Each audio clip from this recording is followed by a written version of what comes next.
Yo guys, what is going on? I'm my god, look, it's Gavro. Welcome to another video. Today we are going to be showing you guys my Storm stats. I am way more than excited to show these stats to you, right? I'll be working on my Storm for such a long time. And yeah, so the first thing I should tell you guys, right, is that I don't PvP on my Storm. I PvP on my Fire, which is 130, I PvP on my Ice, and I PvP on my Myth.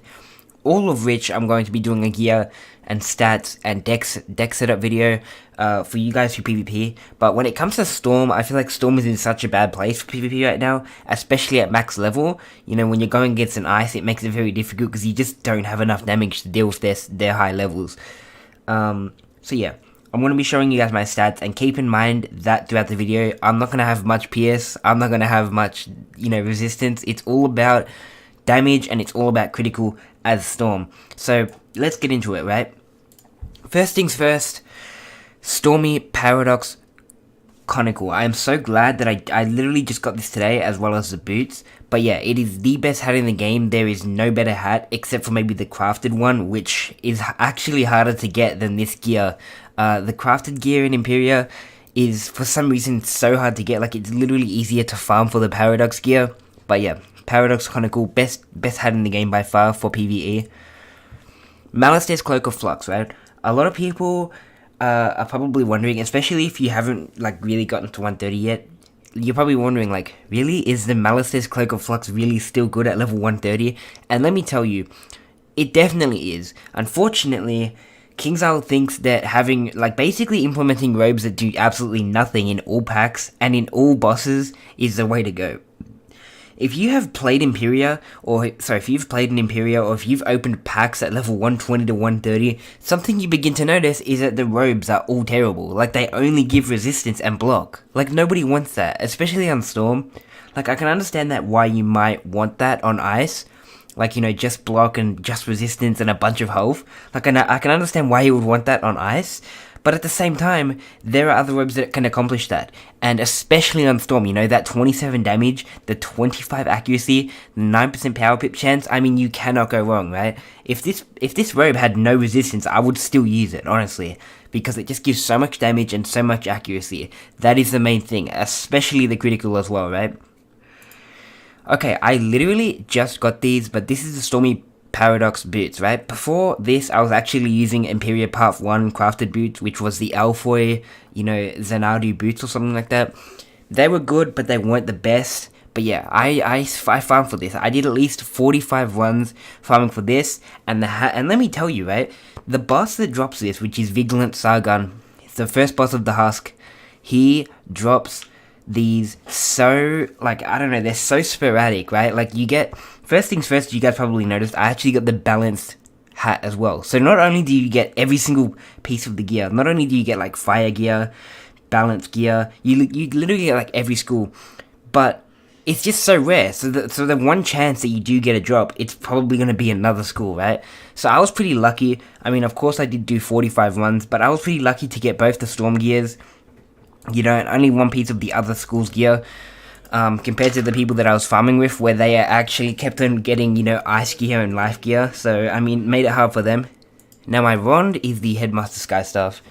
Without a doubt, best one in the game. I mean, a lot of people probably wondering, why don't you use Ione's staff? And let me tell you, the Ione Rond is amazing. I think I do have the recipe, but basically it's this, except it has a little bit more critical. The reason why I'm not using it is because I just don't really want the extra PS.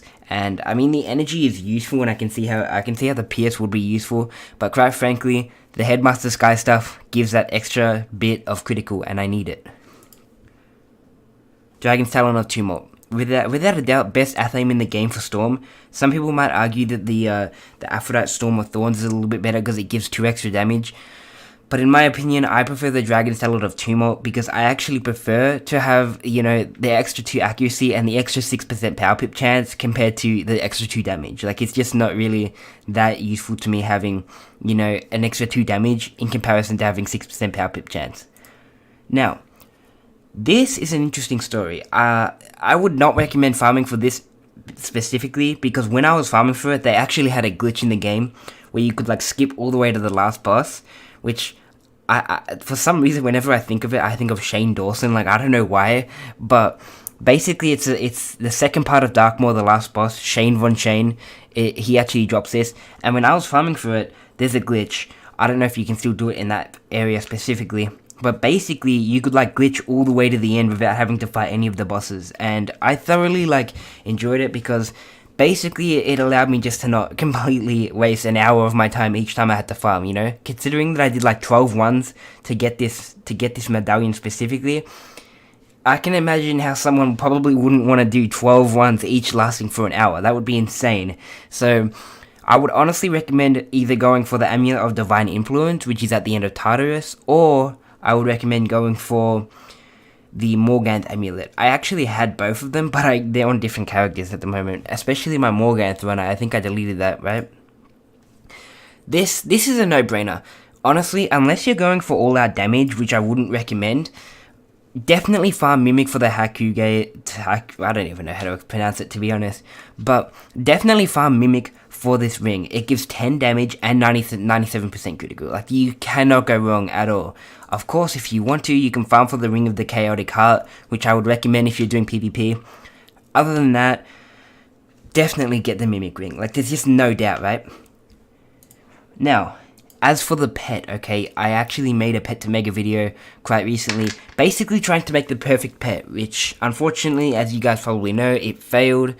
Pretty much instead of getting Storm Assailant, it got Critical Hitter, which is at 23 at the top there.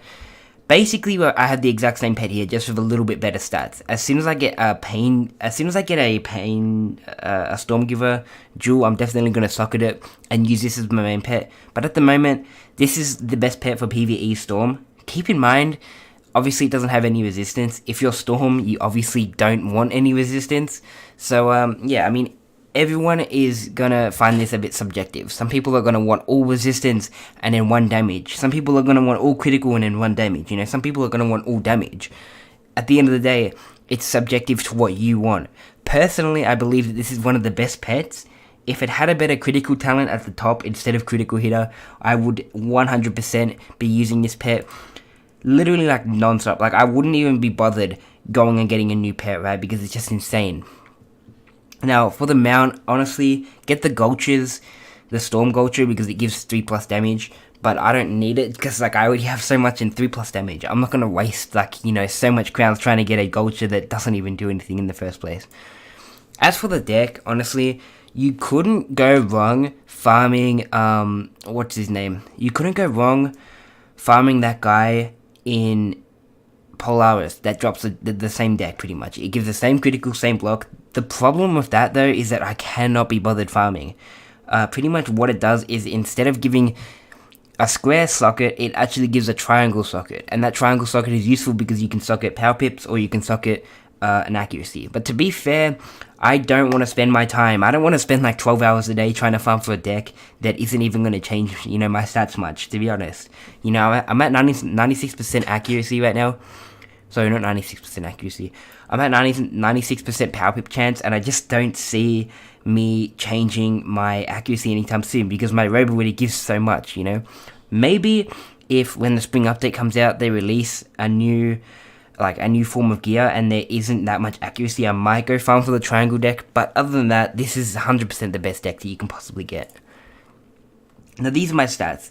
Something you're going to notice is that I do lack in areas where most Storms will probably go to basically improve.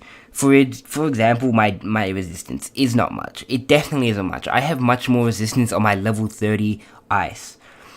But at the end of the day, it's the damage that counts. 155 damage with 24 resistance. I would 100% take that any day over 130 damage and like 40 resistance, you know? Because at the end of the day, you're Storm. You don't have much health anyway. You gotta kill quickly and you gotta kill fast. And if you're losing damage, it doesn't really help with that. Especially resistance. You know, 1 resistance equates to like 200, like 2 health, I think, honestly. Now my critical, it's not max. If I wanted to go for max, I'd have to lose some of my damage, and I just don't feel like it's necessary, like, at all. So 91% as of the current moment is fine. If they release new gear, I'm definitely going to farm for it, and hopefully I can get max critical with that. But if you guys don't know, unfortunately at level 130, they made critical so much more difficult to get. So yeah, 91% is still insane though. Block rating, honestly block doesn't matter.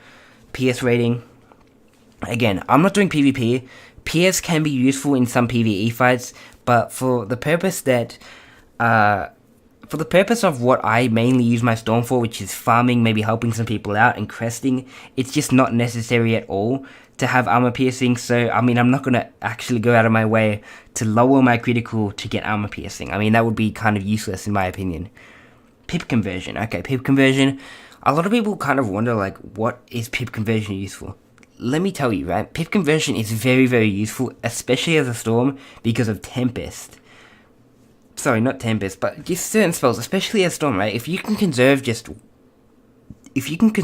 one pip, then you have pretty much given yourself a good advantage. Because let's say you have 5 pips, right? And you cast Stormlord, and then you have 2 pips left over. If you have, you know, a crazy amount of pip conversion, instead of having 4 pips left over, which would be 2 power pips, you actually end up having 2 power pips and 1 normal pip. Then the next round you get an extra power pip, boom, you can Tempest for, you know, an insanely amount because you had that extra pip, and you will be doing more damage because you had that extra pip. Pip conversion is so underrated, and I think it is much more useful than what people say. Anyway, let me know what you think. Thanks so much for watching. Appreciate it. Bye.